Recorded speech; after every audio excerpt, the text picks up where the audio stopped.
Chapter 2. Boone.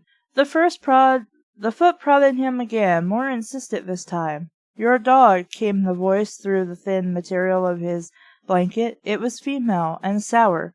"I think it's dead." Nico forced his eyes open a fraction, so that a glimmer of early sunlight tangled within his lashes. Too bright, he thought, as he hunkered further into the warmth of his own body. Too early. "Leave me be," he mumbled.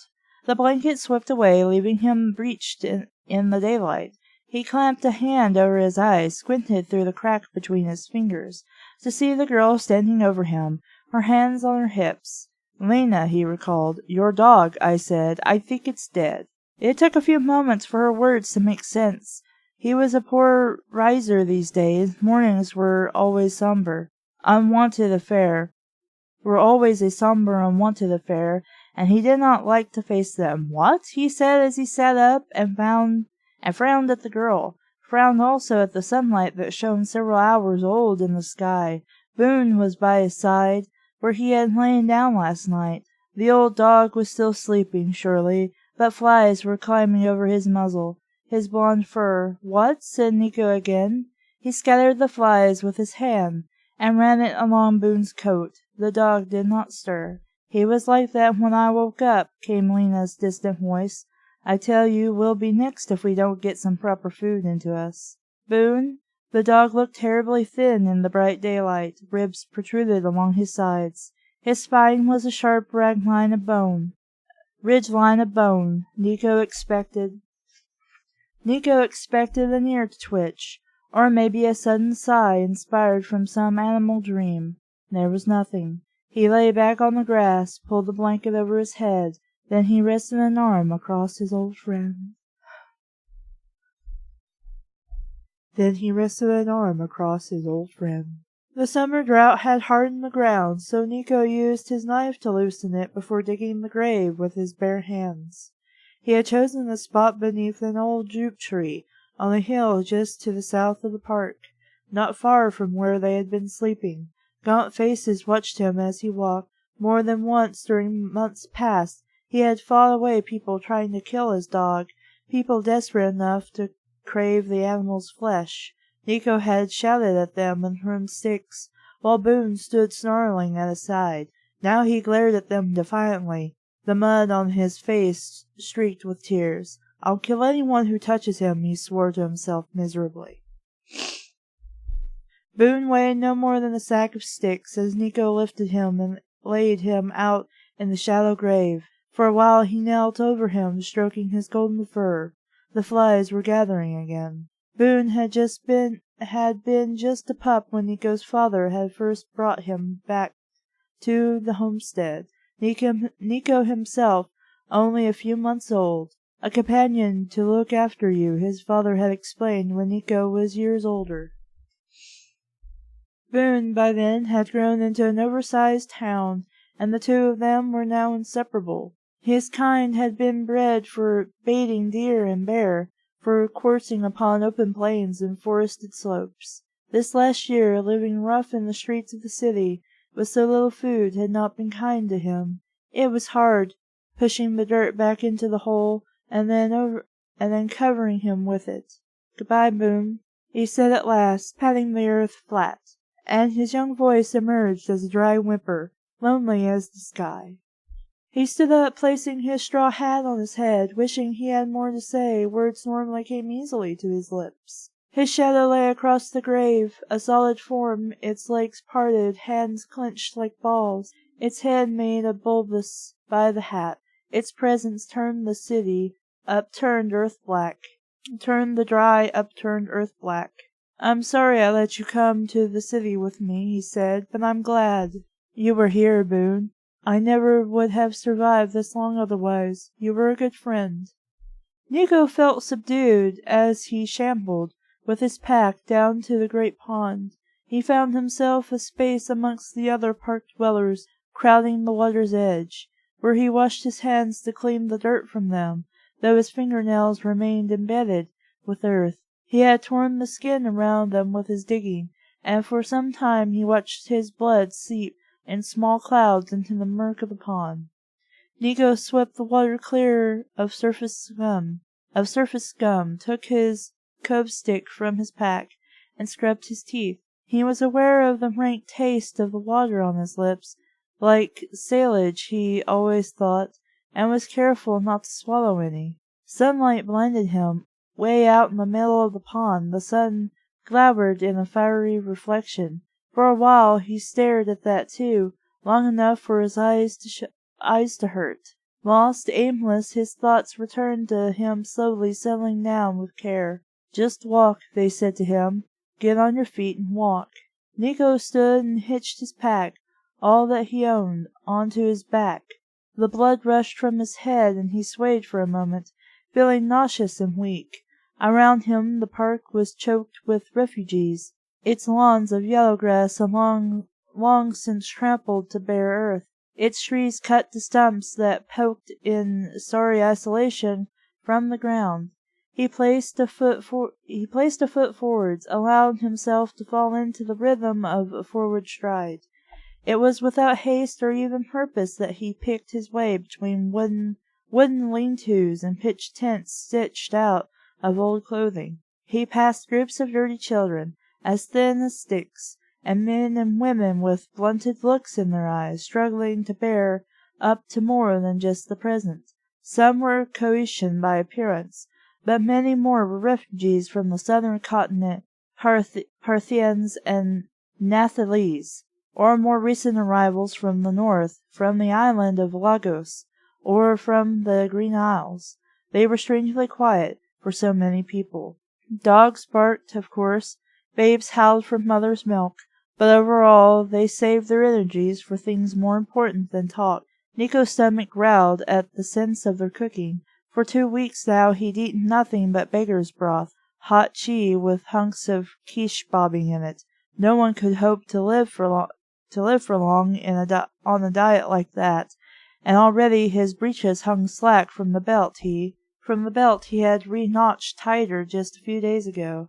As he moved, he could feel his protruding bones rub against the coarseness of his filthy clothes. The girl Lena was right. If he did not eat properly soon, he would lie down and die, just like Boone. Just walk, soothed his mind. Nico pressed through the main gates of Sun Swallow Park into the district beyond. There in the streets people walked without hurry, chatting or lost in their private thoughts. Man-drawn rickshaws rattled noisily over the cobbles, bearing single passengers of every kind. From the south, Nico could hear the rumble of guns just over the Lackway. He took off towards the heart of the city in the direction of those guns, his loose soles slapping against the cobbles, his head thrust forward. A few blocks later, he rounded a corner and merged into the Avenue of Lies. The noise was overwhelming, like stepping out of a deep cave and into a roaring torrent. Shouting was more common than ordinary talk. Hordes of street performers rang bells or played flutes for small change. Wind chimes strung across the streets clattered in the breeze.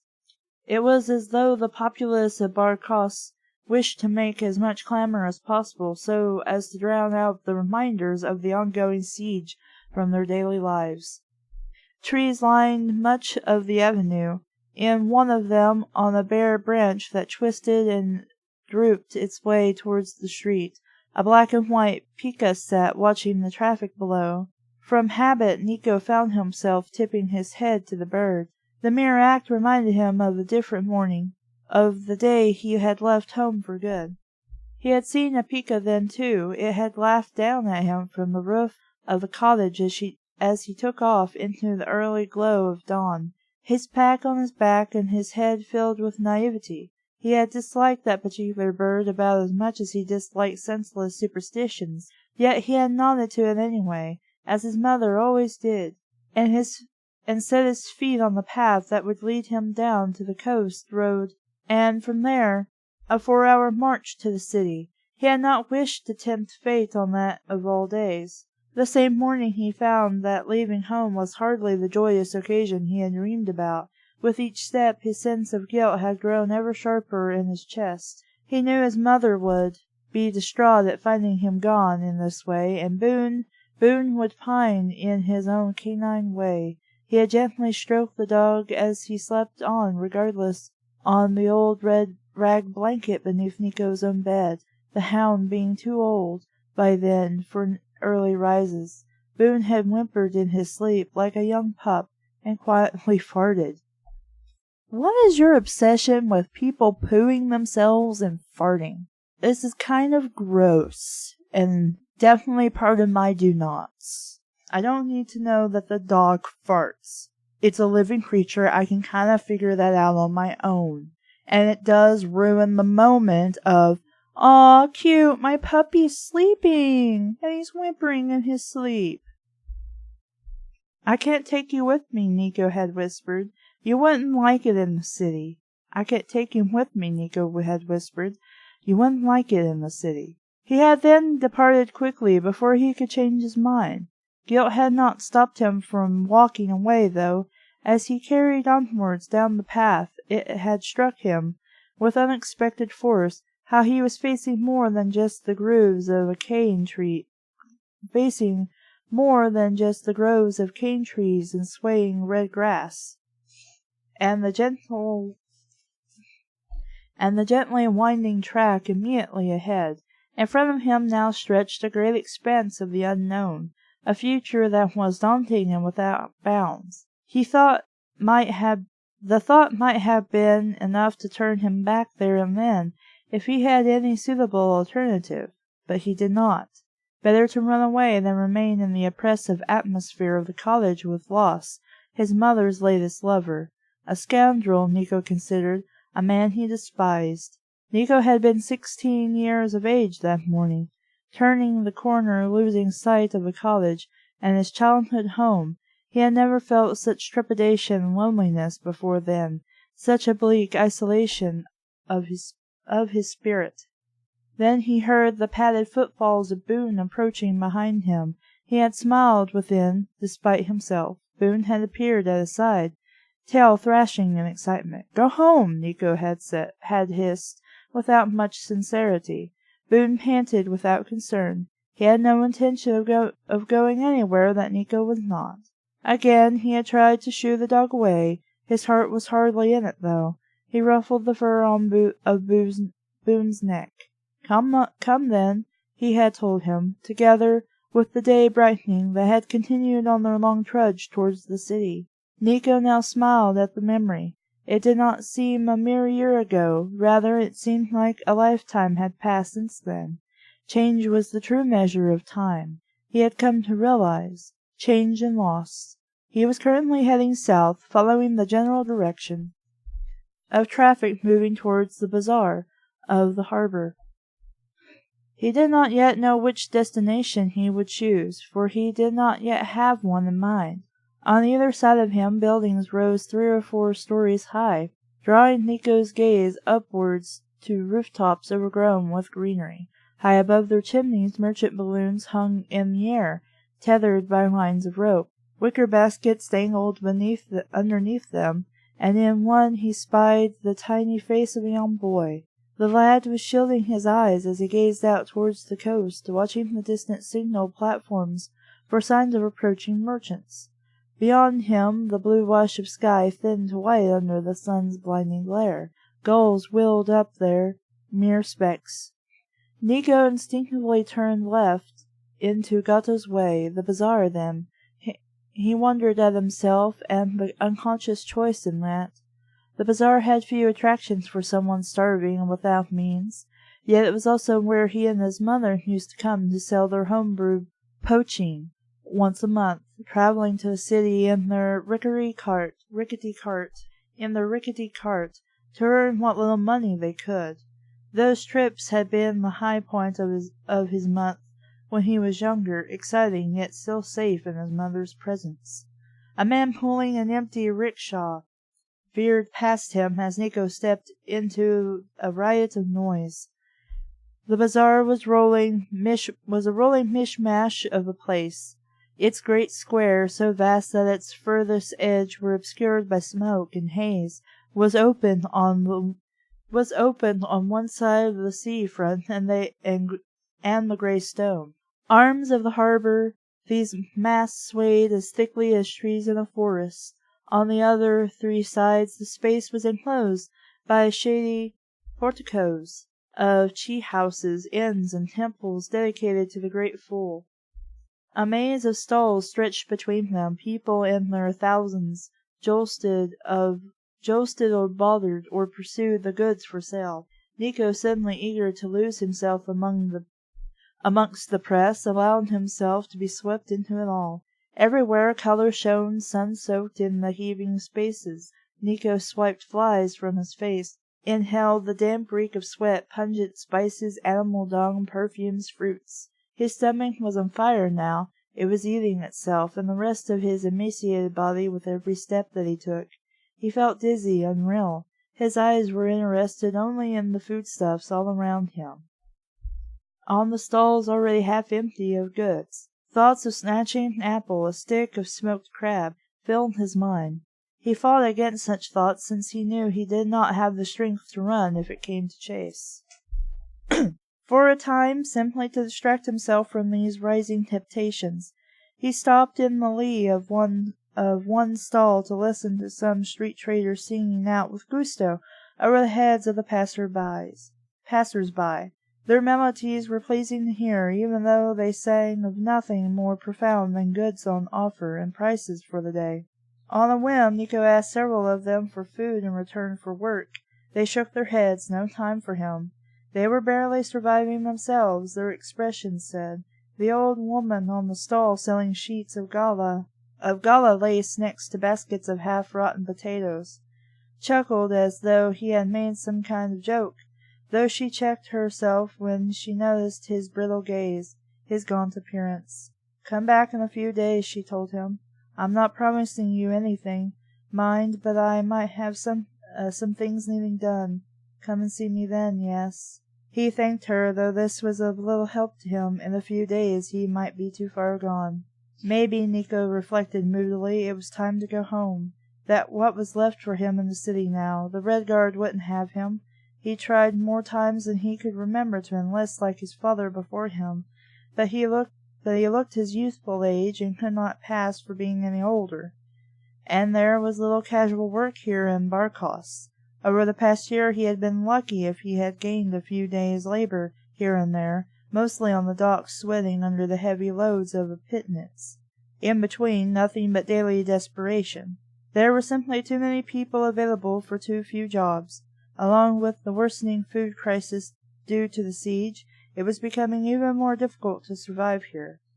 The loose confederacy of islands known as America was still free, certainly, but it was effectively besieged by sea blockades, in the same way that Barkos was besieged by the Imperial Fourth Army. No safe passage existed anywhere in or out of the isles themselves, since every nation of the Mideres had fallen, save for the desert Chilapate, I guess. Chilapate? Maybe that's Fati? I don't know. In the east, all foreign waters were patrolled by Imperial fleets. Only a single foreign trade route remained open to America, and that was the Zanzahar run, as perilous a route for convoys as could be, hard fought over every day, and with their shipping harried constantly by the enemy.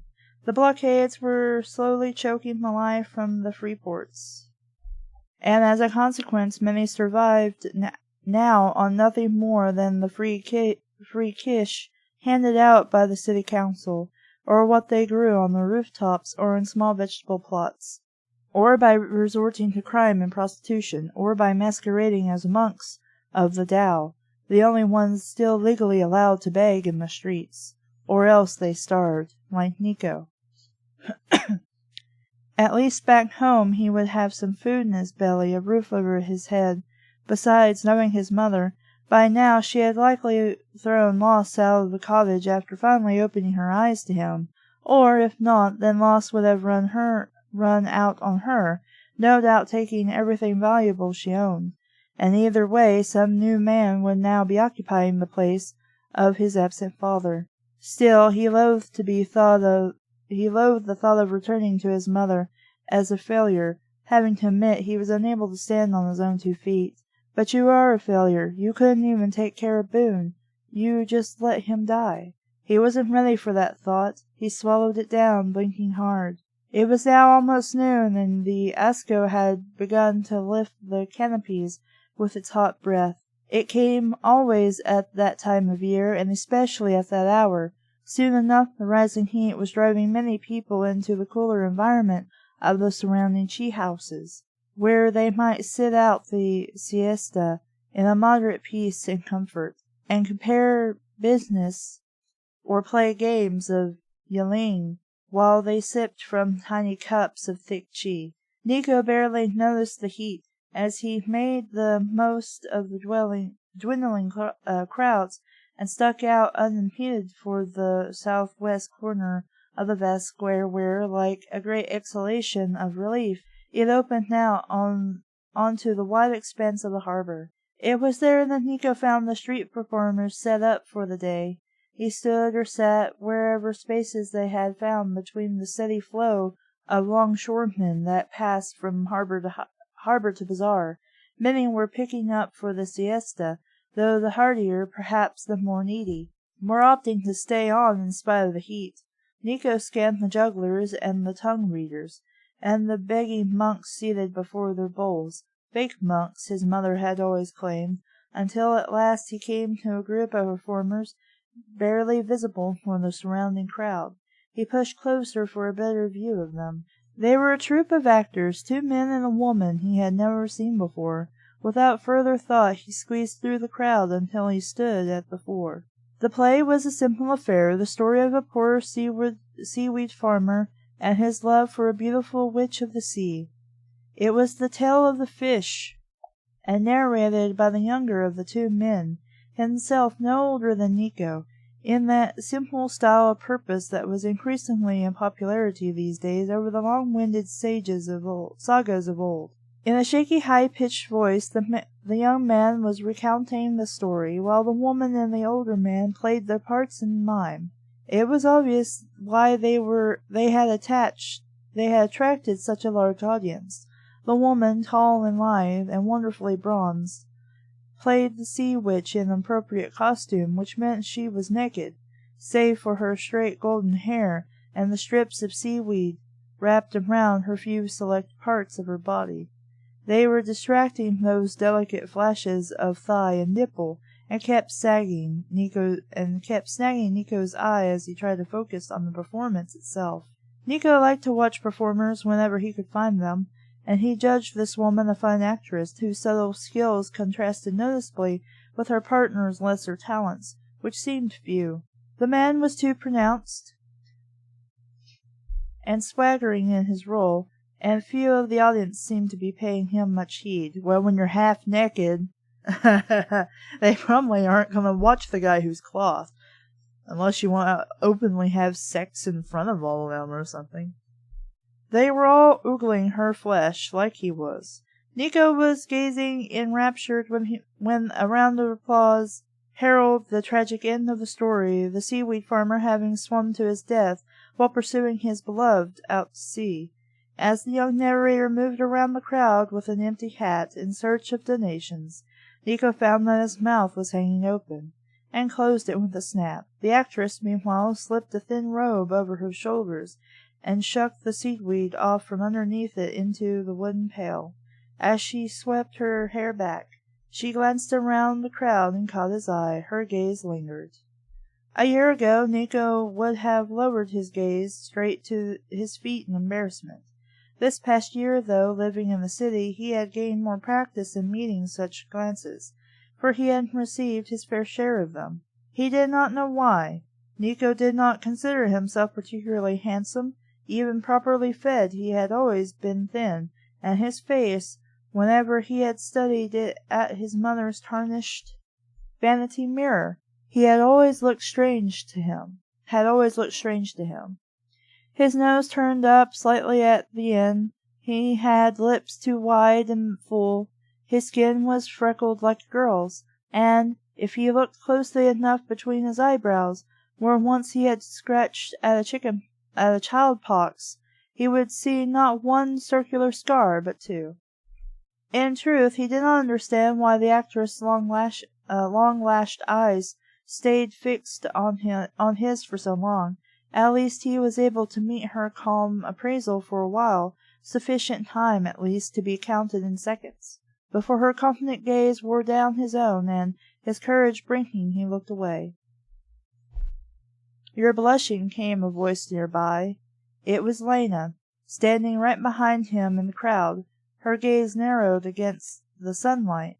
She looked pretty like that, without the usual frown cooling her Parthian features. "It's hot," he told her, and Lena's thin lips curled at the corners. With a tone of suspicion in his voice, he continued, "I did not notice you standing there." "I was following you," she admitted matter-of-factly, "to make sure, that you were all right." He did not believe that. So far, Lena had not shown herself overly concerned with the welfare of others. He wondered what she was after. "Listen," she continued, "I'm sorry about your dog, really, but we need to do something, Nico. We need to eat soon." He shrugged. "They won't be handing out any more quiche until tomorrow. Anyway, I'm thinking it might be time for me to go home." "You don't really want to do that, do you?" "Hardly." "Good, because I have a much better idea, if you're interested. A way for us to make some money." "Ah," he thought, "here it comes." She was standing close enough for one breast to brush against his front. That shocked him, physically even, more so because he suspected it was no accident. Nico studied her from beneath the brim of his hat, wondering, not for the first time, what it might be like to kiss her. "Why do I have a feeling I won't like this?" he asked, his voice sounding coarse. Lena wiped a lock of hair aside from her face, and spoke, softly, immediately, "Because you won't. But we don't have many choices left to us, do we?" The Asago rasped across the roof of Barkos, bearing with it the fine grains of the Alhazi Desert, 600 laps to the east. The dust stung Nico's eyes, and he squinted, grimacing, wanting it to be down from here. He was not comfortable with heights. Nico could clearly see the shield from his rooftop vantage, and the Mount of Truth topped with its scalp of parkland, amid which rose the tall, many-windowed bulk of the Ministry of War. For a few welcome moments the breeze stopped, giving the sensation of an oven door closing. From the distance he heard the regular percussions of cannon fire, followed by a scream barely audible. "This is crazy. What if we get caught?" "Look," she snapped from behind him. "It's either this, or I go down to the docks and lift my skirt for whoever will pay me. You'd rather I did that instead? You don't even own a skirt. Maybe after a few handshakes I'd be able to afford one. You could become my pimp then. I'm starting to think you'd even like that, standing back, doing nothing." He sighed and kept moving. Nico had taken his shoes off, to carry in his hands, as suggested by Lena, for better footing on the roof tiles. It worked for sure, but the tiles were blisteringly hot against the bare soles of his feet. He was almost dancing across them. "My feet," he complained. "They're burning." "You want to fall and crack your skull?" "I want to get off this roof, Lena. That's what I want." She didn't respond. They were working their way across the sloping roofs of a taverna 3 stories above the streets of the city. The taverna encompassed 2 buildings, one taller than the other, and the remaining 2 stories of the second rose up ahead. A wall of crumbling whitewash punctuated occasionally by narrow windows. Some of those were shutted tight, others were open, flowing with the curtains of fine gala lace. Around Nico's feet, lizards sprawled across the hot tiles, casting ancient, baleful stares as Lena took the lead, her own eyes quick and nervous. She peered through one of the open windows, ducked away at the sound of voices inside. Crouching, she padded up to another, checked inside and rejected it, padded on to yet another. Nico hopped from one foot to the other, the pain too much to bear. He slipped his shoes back on, wondering what in Ares he was doing here with this girl, wondering, too, if she had done this somewhere before. They were risking a public flogging if they were caught. This one, she whispered, as Nico approached the window she had finally selected. Inside with you, and search for the bag for a purse. Me? Mouthed Nico. Yes, you. You haven't done anything yet but complain. Lena, I mean it. Let's go before it's too late. The scowl on her face tightened. You want to eat today or not? She demanded. Not if it means going through with this business. Do as you wish. I'm leaving. She caught him in her grip as he turned to go. I mean it, she hissed. If we don't do this, then I'm heading for the docks. Whatever it takes, I don't care. I won't starve to death like your dog did. Her words and grip seemed to hold him in a sudden spell. His stomach rattled, urging him on. He nodded dumbly. She released him, offered him a foot lift. He barely knew what he was doing as he gritted his teeth and scrambled upwards. Awkwardly, he passed through the swaying lace curtains, trying to keep silent as he could. His body trembled, and with the whitewash still warm against his palms inside. Whitewash still was warm against his palms. Inside, he lowered his feet towards the stone floor. His soul settled quietly. He straightened, then froze. On the bed lay a figure clad in a dark robe. Nico's throat made a good attempt at choking itself. His heart seemed to be causing such a racket. He was sure it could be heard by anyone within earshot. The figure was asleep, though, his chest rising and falling in a regular shallow rhythm. The man's skin was pure black, a Farlander, decided Nico, an old Farlander with a bald head and a tough, lean face etched with lines. And something else there on the cheeks, glistening bright in a ray of sunlight that slanted through the swaying lace. He's crying in his sleep, realized Nico. Lena glared at him from the window. There was no way of getting past that face. No, not like you could flip her off, tell her to go fuck herself, and just go downstairs and leave. Nico swallowed his fears and sudden rising sense of guilt. He squeezed his sweating fists and stole across the room to where a chair sat. Carved from twisted driftwood, it was laden with a leather backpack. He reached it without causing noise. From the window, Lena bared her teeth, her hand flipping in a signal to hurry. It was a fumbling, sweaty business searching through the leather pack, and Nico's hands moved clumsily as the sweat stung his eyes. For a moment he heard voices outside the room, and floorboards creaking as someone talked past outside the door. That only made him work faster, till at last he found the purse, fat and heavy with coinage. Lena flapped her hands again. The old man slept on. Nico was just about to leave when he noticed something hanging from the same chair.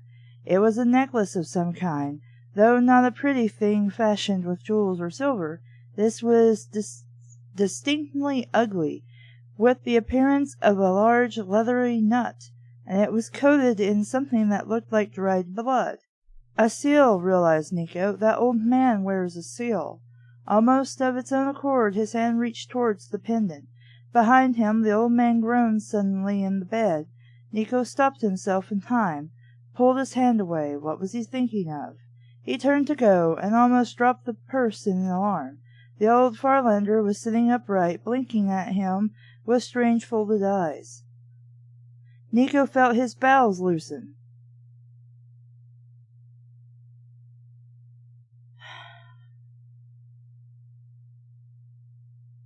You know, I could enjoy the book, If it would stop putting body things in the fucking narrative. I don't understand people's obsession with body functions. He could not move. He looked to the door, to the window, and licked his dry lips. The old man turned his head, looking from side to side of the room to the other. It was as though he could barely see. "Who's there?" he croaked. Nico was past containing himself any longer. With 6 quick strides he was across the room and clambering out the window. "He's awake," he hissed as they scuttled back across the sloping rooftop, the lizards regarding them as they hurried from the scene. "And half blind by the sound of it," Lena replied, moving onwards. "Hurry up." Nico followed more slowly, focused on negotiating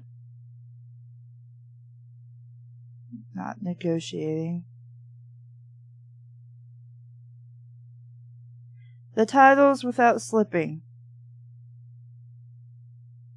Why did I say negotiating? That's not negotiating. I can't think of the actual word. Navigating is what I'm trying to think of, but that's nego-t-ating.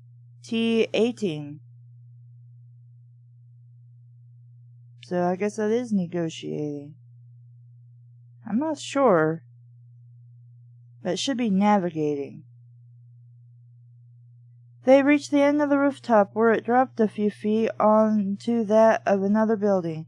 "Here," said Lena, turning back to him. "Give it here," she demanded, eyeing the purse in Nico's hand. He pulled up short, the purse clutched to his chest. Nico did not want this money. Somehow, though, he did not want Lena to have it either. She made a snatch for the purse, but Nico jerked backwards. It was then that his left foot slipped out from under him. He fell sideways, catching a glimpse of Lena's hands grabbing desperately towards him. For the purse, no doubt, before he slammed against the titles in a scattering of lizards that expelled breath. And that was that. He was rolling, clattering down the side of the roof, all the way to its edge, where his legs swung out high over the cobbled street. A gasp in his throat, and his fingers scrabbling for the hold that never came. He fell off. Nico screamed with all the remaining force of his lungs. His shoulder glanced the sign of the taverna, and his entire flopping body spun once more as he continued plummeting face down towards the canvas awning, hollering as he crashed through it, still screaming as the hard cobble street lurched upwards, his arms throwing themselves over his face for protection as he smashed through one of the tables positioned outside the taverna. Winded, Nico lay amidst the debris of awning and table, as chippings of wood and paint and fabric fell like snow all around him. After a pause, a fat old lady moved forwards to help him. Other folk sat in shock with cups of cheese still half raised to their lips. Nico was stunned, unable to draw breath. He could see his straw hat resting in front of him. He could barely believe he was still alive. Of all the luck, though, the purse full of money must have fallen from his grasp as he slid down off the roof, and it must have since been making its own slower, more complicated, though just as inevitable progress off the edge. As the old woman bent to give aid, the purse exploded on the cobbles right in front of Nico's face, its silver and gold coins scattering across the street in a horrifying riot of noise and sunlit reflections. The old woman clamped a hand to her mouth. Passers-by turned to stare at the scene. Eyes took in this boy, this fortune and money, this fall from the roof of the taverna, and within moments the cry was raised. "Thief!" they shouted, with Nico still too winded to even move. "Thief!" they shouted in chorus, as he flopped on his back and stared up at the roof he had just pitched from, to see Lena was gone, and only the sun remained to glare down at his ill fate. In his daze, Nico was hoping that this was all a dream, a nightmare dream that he would soon wake from, but a pair of rough hands were soon shaking that fantasy out of him, and as he was dragged to his feet, reality impacted with a greater force than even the ground itself. "Oh, sweet heiress," his mind yelled at him, "this is real, and is actually happening." And then he passed out.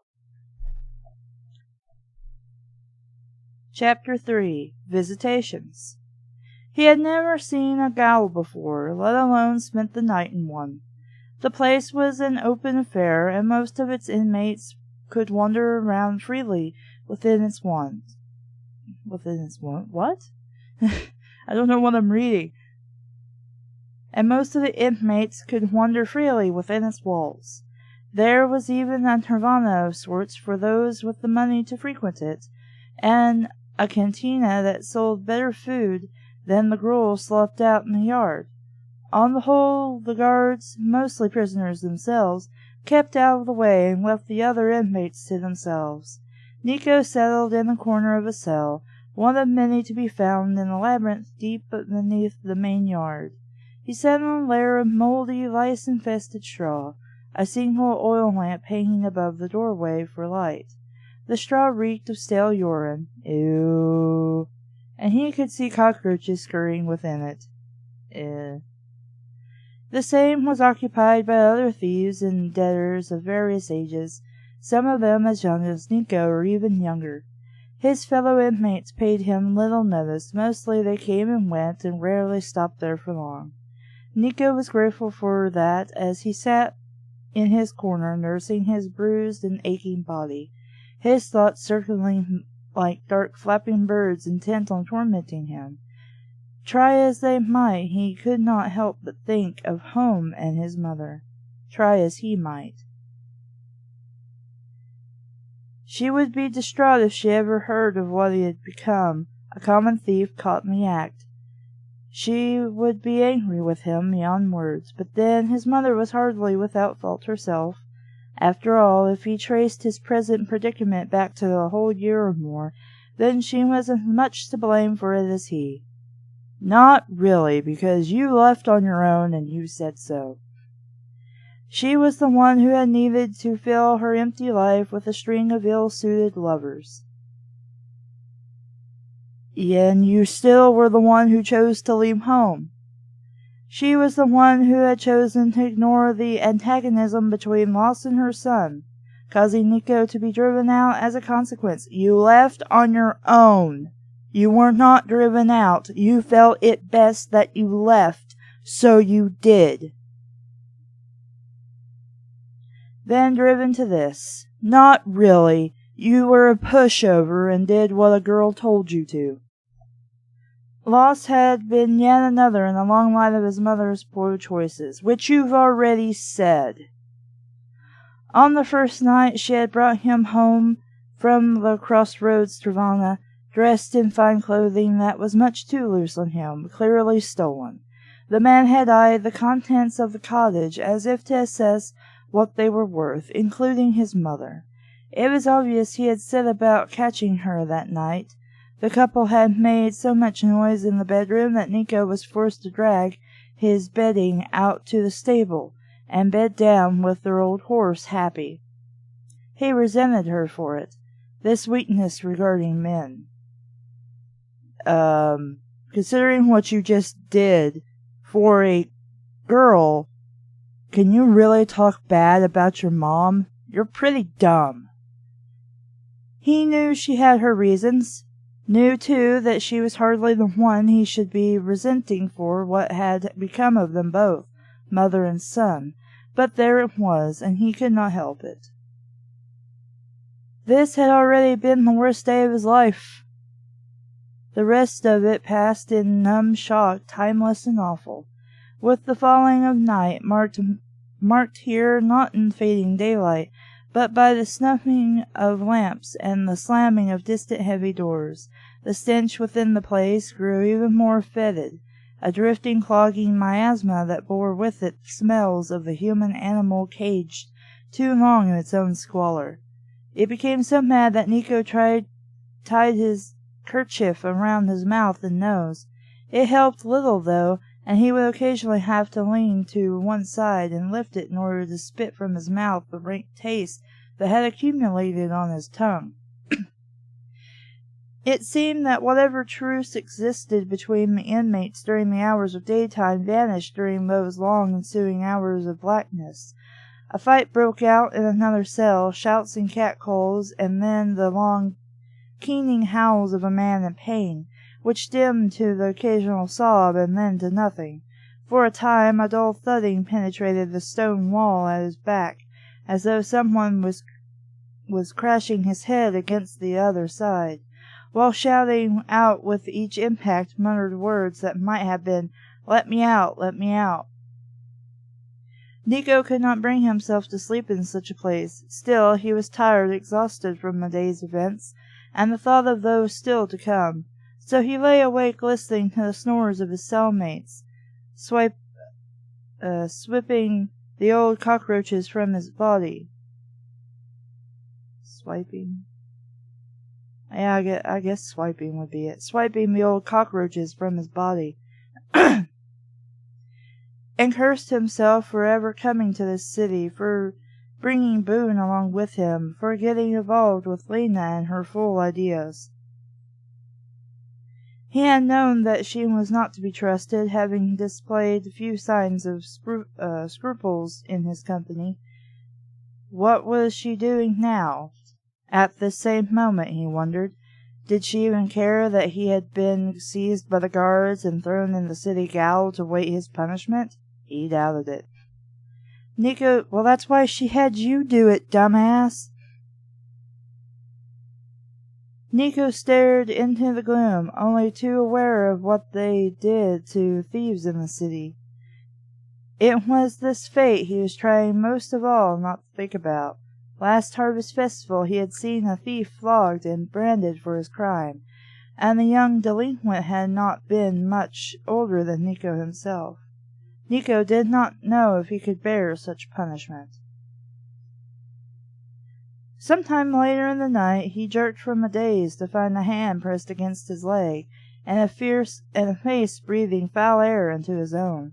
He jerked upright, shoved the unseen man's weight away from him, shouted something that was more of a cry of fright than distinct words, a muttered curse in the darkness, the scraping shuffle of someone retching. Ew.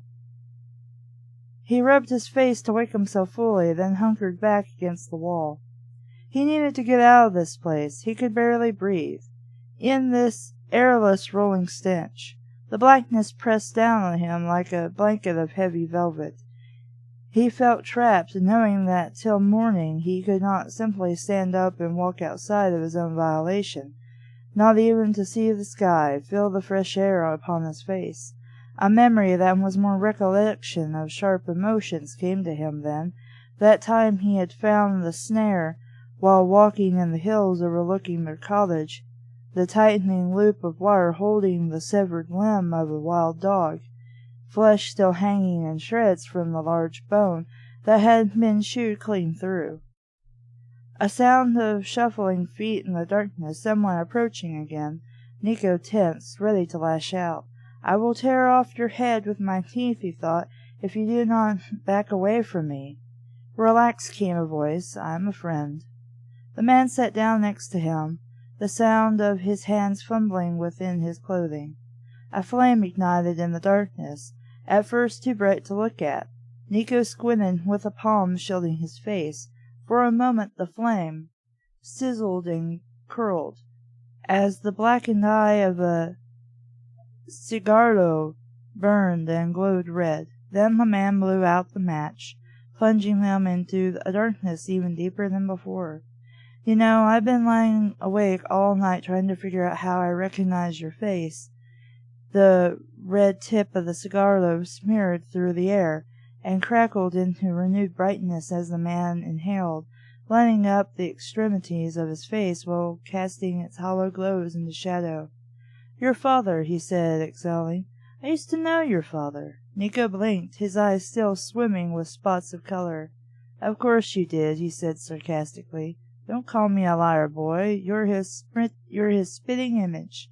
Your father was married to a redhead by the name of Risay, A fine-looking woman, if I recall. Nico let his hand drop from his face, sheathing his anger for the moment. Yes, my mother. Nico agreed. You truly knew him, then. As well as any man. I fought with him under the walls for 2 years. You were his special? Surely, though it seems a lifetime ago now, thanks to the fool. I make a living now, a small one, playing rash. Rest of the time, when I can't pay my debts, I'm obliged to linger here. The man rubbed a hand across the stubble of his chin. And what of you? What brings you to this condition? Nico had no wish to get into the whole sorry affair. My healer said it would be good for my lungs, so I come down here from time to time. Your father had wit too, the voice replied without the merest hint of humor. It was the one thing I liked about him. There was an edge to his voice as he said this. Nico heard it, and waited for him to say more. The tobacco smirk? Yes, the tobacco smirks.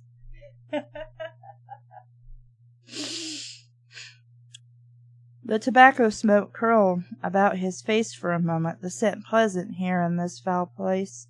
It reminded him of nights sitting around a campfire in some park or empty building, with Lena and the others he had come to know while without home or shelter. Nico cracking jokes and watching the bottles of cheap wine and the tarweed roll-ups pass freely between them, their laughter raw, while the warm circle of light held at bay the hard day that was inevitably to come.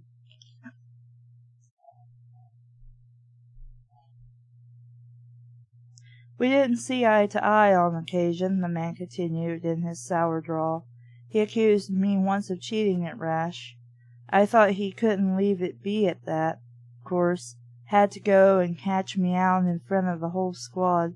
Cost me a lot of money, did your father. I got the man back, though. A cough followed what might equally have been a dry laugh.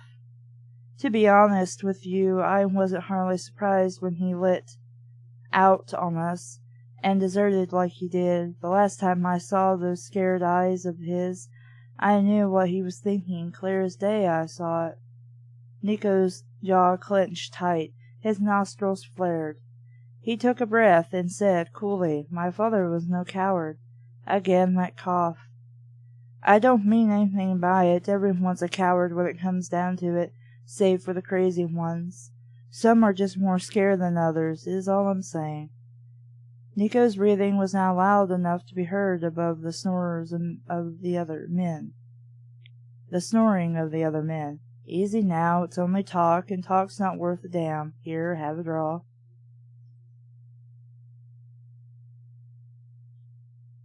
Nico ignored the burning end of the Carligo held before his face. He thought of his father instead, a tall, straight-backed figure in his memory, long hair and kind of eyes, and his words softly spoken. The same man laughing wildly with a pitcher of ale in his hand, while grabbing his mother by the waist to dance with her, or snatching up his guitar, to pluck them some poorly composed song. A hike the two of them had made together in the lonely hills, a sunny fool's day, when he had taken Nico to some beach so he himself could gaze out to sea while Nico played down by the shoreline. Nico had been 10 when his father enlisted with the specials. The enemy was pushing harder than ever before, it was explained. Every day some new Mannan tunnel was encountered, or the Mannans themselves broke through into the underground works of the defenders. The specials were taking heavy losses, and they needed volunteers. For a month at a time his father would go off to the city and fight beneath the walls of the shield, then come home a slightly different man. With every return he seemed quieter and less handsome in appearance. On one visit home he had lost a whole ear, so that only an orifice remained on that side of his head. Yet Rise still embraced him and whispered soft words in his damaged ear, loud enough for Nico to overhear, telling his father how relieved she was to see him still alive. Another time his father arrived at the door with a bandage wrapped around his head. When he took it off some days later, it looked as though his remaining ear had been chewed by a dog. Over time his eyebrows faded to nothing, his long hair became stubble. Scars crisscrossed his scalp, face and lips. He began to hunch his once broad shoulders as though he was permanently cold. Nico's mother would try to hide her horror at these changes in the man that she loved, but often some unguarded expression would betray her. Then his father had finally returned for his first prolonged leave of absence from the Shield. Nico barely recognized the man who eyed his son as though looking at a stranger, and sat by himself out in the rain, and never smiled, and seldom spoke, and drank heavily. An atmosphere developed inside the cottage. His father would shout over the smallest of annoyances, till Nico grew tense and ever expectant of trouble. He took to going outside more with Boone, the two of them wandering the forest and the land around their cottage. When the weather was bad, Nico would stay in his room with the door shut and recount in his mind the stories that he knew, or recall the tales of the fish he had seen in his visits to the city, thus passing time in idle fantasy. One night his father drank himself into a rage so consuming that he attacked Nico's mother, dragging her around the room by the hair, while Nico yelled and begged for him to stop. He struck out at Nico and knocked him to the floor. Then, just as suddenly, he stopped, blinking down at his son's shocked expression before he stumbled out into the night. Returning the next morning, his father packed his personal things and left, while Nico and his mother still slept huddled together in his small bed. Nico felt as though his world had given way beneath his feet. His mother had cried for a long time after that. Nico now clenched his fist in the closed darkness of the cell, and sighed. He had his reasons for leaving, he said to the unseen man. The cigarlo puffed, faded. That doesn't really make sense. Aye, well, scared or not, you know better than I reckon. Better than any, I reckon. What do you mean by that? I mean to say the blood of the father most certainly runs through the son. That's true of him will be true of you. Nico felt the heat flushing his cheeks. He turned away from the stranger, wanting no more from him. Shouts echoed from another cell, the words barely intelligible. A madman raving about how the Mansons were coming from across the sea to burn them all alive. The glow of the cigarlo quickly vanished as the visitor stubbed it out against his palm. Ow! He grunted as he rose, and then he paused there, muttering something to himself. As he turned back to Nico, his heavy hand sought his shoulder and patted it once. You're all right now, son, the man said. You can sleep now. He left with the lingering flavor of the smoke still coiling where he sat. No one else bothered Nico after that. His mother came in the morning dressed all in black as though attending a funeral. Her eyes were puffy from the crying, and the red hair pulled tight against her head gave a pinched, determined set to her features. It was the first time Nico had seen her in over a year. What you've already stated, all of this crap. Loss was with her, clad in his best, pretending to be piously shocked at this thing young Nico had done. It was Los who spoke first, as they stood facing each other through the bars that separated inmate from visitor, in the dim, cool vault that served for the occasions. You look a mess, he said. Nico was lost for words. His mother and Los were the last people he had expected to see before him. How did you know? He asked her, keeping his voice low. His mother approached as though to reach out to him, but she was prevented by the bars, and anger flashed suddenly in her eyes. In a cold tone she replied, Old Jayamina saw you being dragged through the streets by the guards. and was good enough to ride out and tell me." "Oh," Nico said. "Oh? Is that all you have to say for yourself?" Her anger was like a breath of air against his own. It fanned embers that had lain dormant in him since the day he walked free from the cottage. "I didn't ask you to come here," he snapped, "nor him either." Surprise crossed her face, and loss came to her side, all the while fixing Nico with hard eyes. Nico stared back. He'd be damned if he would be the first to look away. His mother made to speak, then faltered. All at once her shoulders dropped, her arm was shattered. A hand reached through the bars. Nico felt it slide around the back of his neck, fingers gripping him, and pulling his head towards her, into an embrace between the cool metal. "My son," she whispered into his ear, "what have you done? I never took you for a thief." He was surprised to feel the sting of tears in his eyes. "I'm sorry," he said. "I was desperate, starving." She made a soothing sound, stroked his face. "I've been worried about you. I've been so worried about you. Every time we came to the city I looked out for you, but all I ever saw were people going hungry. I wondered if you were managing to survive at all." He took a shuddering breath. "Boone," he managed. "Boone is dead." Her grip tightened around his neck. She began to weep.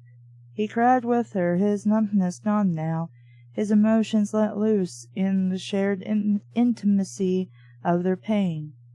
The door to the visitors' passage cracked open, and a figure entered. Nico looked up, wiping his eyes clear, and his mouth dropped open. It was the Farlander, the old man he had stolen the money from the afternoon before. The newcomer stood on the threshold, his head cocked to one side, a leather cup of tea steaming in one hand. He was shorter than he had seemed as he lay on the bed. With a shaven head and black robe, he had the appearance of a monk, though a strange monk at that, because he carried a sheathed sword in his other hand. Nico's mother broke away to look too. The man moved smoothly across the stone floor and stopped before them all, the motion not unlike the swaying surface of tea in his cup, at once contained and settling into itself. Close up, the Fartlander's eyes were the color of dead ashes, though they were intense in their scrutiny. Nico almost took a backward step. There was no trace here of that confused old man awakened from his dreams, blinking around him as though unable to see. "This is the thief?" he demanded of Nico's mother. She swept her eyes dry, drawing herself tall. "He is my son," she declared, "and more fool than thief." The man apprised Nico coolly for a few seconds, as though inspecting a dog he had mind to buy. He nodded. "Then I will have words with you." He took himself to one of the stools positioned in the center of the vault. Sitting down with his spine straight and his sword resting in his lap, he set the cup on the floor. "I am Ash," he announced, "and fool or not, your boy stole money from me." Sensing business of a sort, Nico's mother became her usual calm self once more. She took a stool opposite him. "Rice Calvon. Calvon? I guess I'll be Calvon," she told him. Loss approached to place a hand on her shoulder, though obviously wary. She brushed it away, and he retreated to the floor wall as close to the door as he could position himself. He watched them in silence from the corners of his eye. "Your son is to be flogged and branded, no doubt," continued the old man, "as you people do in these parts. 50 lashes, I am told, is common for daylight theft." Rice nodded as though it had been a question asked of her. "It is a hard business, that." Her green eyes narrowed, and she glanced quickly to Nico before returning her attention to the stranger before him. "You're taking it well," he observed. "Have you come here to gloat, old man?" "Hardly. To know the son, I would first know the mother. It might help your boy's situation." Rice looked down at her hands, and Nico followed her gaze. Coarse working hands, covered in the crust and scalds of many years. They looked older than her face, which was pretty even now, despite its tears and worry. She inhaled a deep breath before she spoke. "He is my son, and I know his heart. I know that he can bear it." Nico dragged his gaze from his mother to the old man, whose sharp face offered nothing. "What if there were another way?" She blinked. "What do you mean? What if he did not have to take the whip across his back, or the brand on his hand?" She glanced to her son again, but Nico was still staring at the figure in the black robe. There was something about this old man, something he felt he could trust.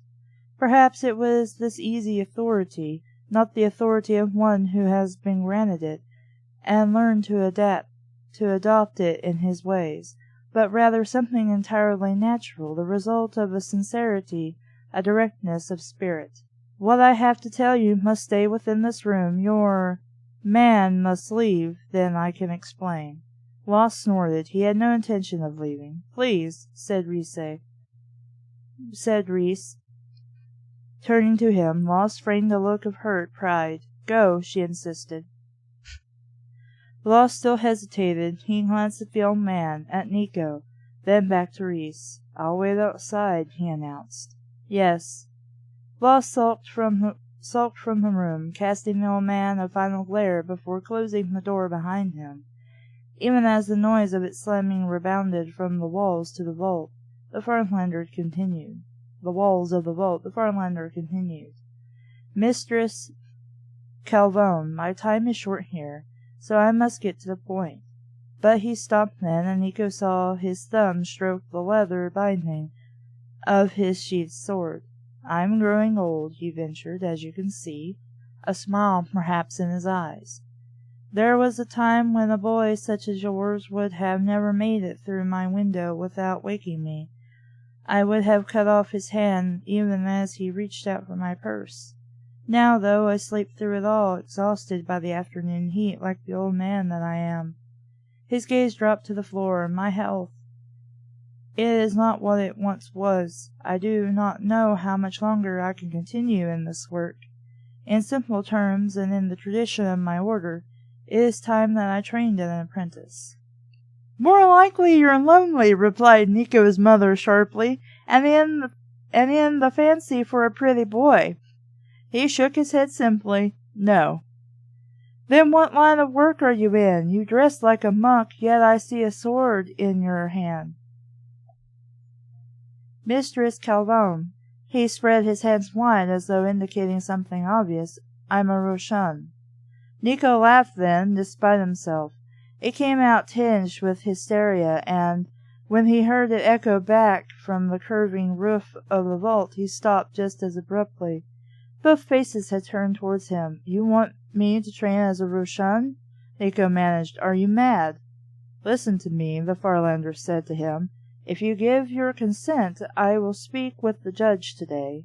I will ask for the charges to be dropped, and I will pay him a sum of money for his trouble, and that of the gaolers. You will be saved from your ordeal." "But what you ask," protested his mother. "I may never see my son again. He would risk his life in such work. We are in Barkos. If he stays here, sooner or later he may be called upon to risk his life on the walls. Yes, my work is dangerous, but I will prepare him for it well, and when I bring him into the field with me, he will be present only as an observer. Once his apprenticeship is finished, he may choose to commit himself to the profession, or to go anywhere else that he wishes. He will have money by then, and many useful skills. He may even return here to Barkos, if it still stands." He watched as she pondered this, then continued. "Right now, a skyship is waiting for me at the city's skyport. In a few days its repairs will be finished, and we will travel to the home of my order. There he will be introduced in our ways, and I assure you, Mistress Calvone, that at all times I will place your son's life before my own. That is my solemn oath to you. But why? Why my son?" The old Fartlander seemed stopped in his tracks by that question. He ran a palm across the shaven stubble on his head, creating a sound like stone rumbling against the finest of sandpaper. He showed skill and some courage in what he did. Such qualities are what I seek. But surely that is not all. The old man stared at her for what began to seem a long time. No, he consented, that is not all, and he rocked back on the stool, looking once more to the floor, at the space between himself and Reese. I have been having dreams of late, though that will mean nothing to you. Still, they guide me in some way, and I feel they are right. Nico's mother squinted at him, still unconvinced. I'll go, announced Nico suddenly from across the vault. Both heads swung towards him again, and he smiled, feeling foolish. His mother frowned. I'll go, he repeated, more firmly this time. You will not, she announced. Nico nodded, a little sadly. He knew that the Roshan were what the Roshan He knew what the Roshan were. Everyone did.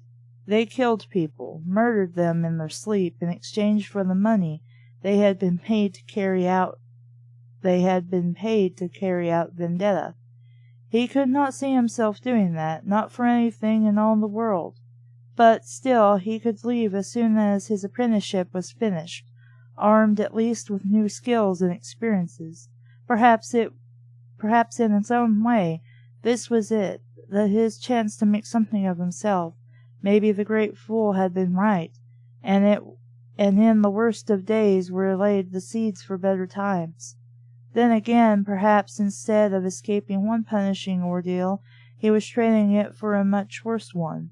He didn't know. He could never know unless he went through with it. Yes, Mother, he said with a tone of finality. I will. I really don't have anything negative to say about this story, except for we meander a little too much and don't really get a focus on the main plot until the end of the 3rd chapter, which is getting Nico to be Ash's apprentice.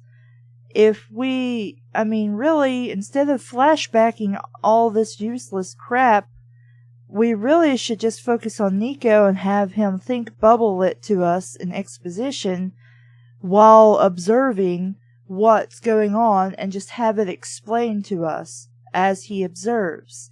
And the reason why this is because there are some assholes out there trying to attack the city. We have walls that protect us, but apparently they've been knocking them down and we're stretched for resources. It's not really that hard to tell us a bit of stuff and show us a bit of stuff. You don't have to always do this flashback of memory to explain crap. You can do it in the present. And I think if we focused on doing that, it would be, what's the word I'm looking for? More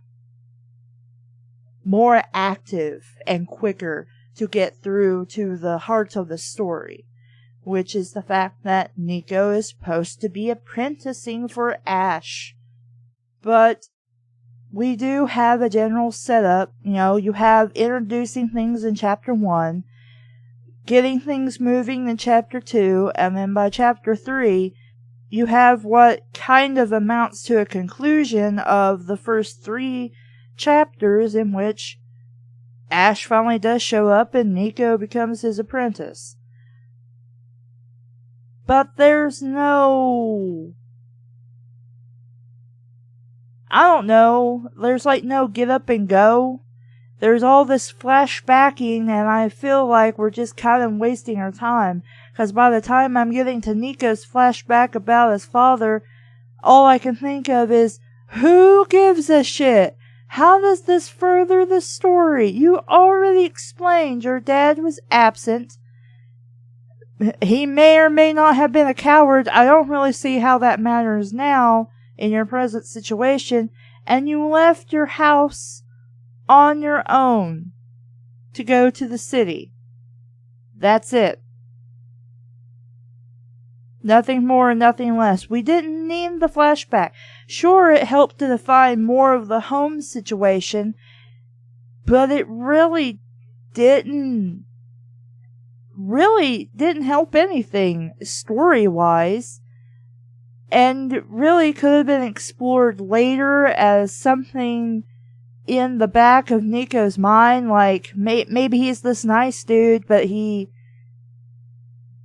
doesn't like people being, like, dads being dicks to their kids or whatever. You know, that would be like an interesting mystery to explore about Nico rather than having it explained to us, right, in one flashback. It's really not good storytelling to have somebody flashbacking in every single chapter.